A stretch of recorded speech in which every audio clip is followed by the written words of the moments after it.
The majority of the legal fight in Gardendale's been around its schools. This time, it's about money.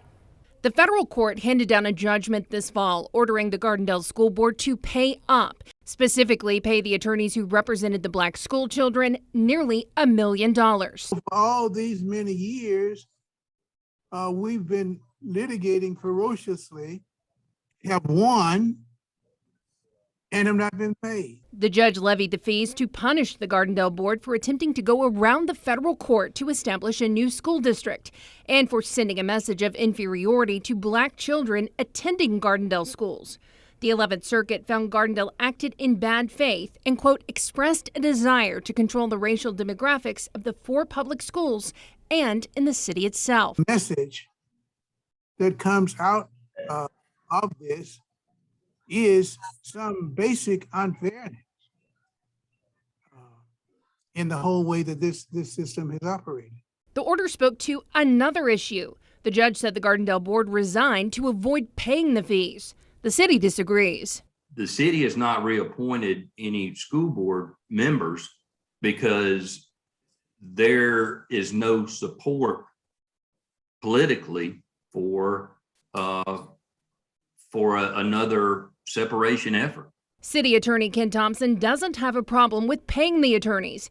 He says it's not the city's responsibility, noting the city is not part of this lawsuit. Its role has been limited to appointing the board, making discretionary appropriations to the board. The court has never found the city of Gardendale as having acted in bad faith whatsoever.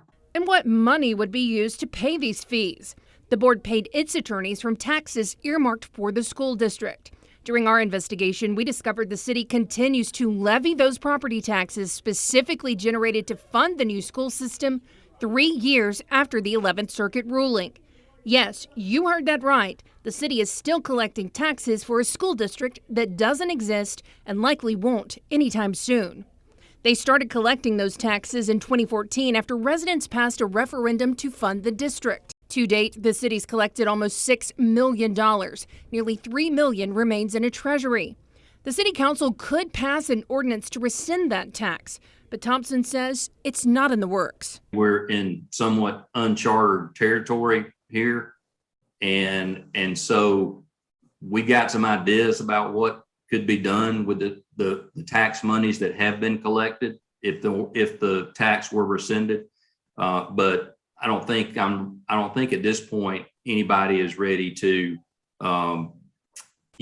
commit to what would happen. Thompson says some of the funds have been used to help the local schools. Computers and televisions and overhead projectors and stuff like that, and so the city is doing its best to give the citizens some of what they asked for when, they began the separation effort. As for what's ahead, there's some indication the city and attorneys could settle. The city is open to possibly settling it if it's in the city's favor.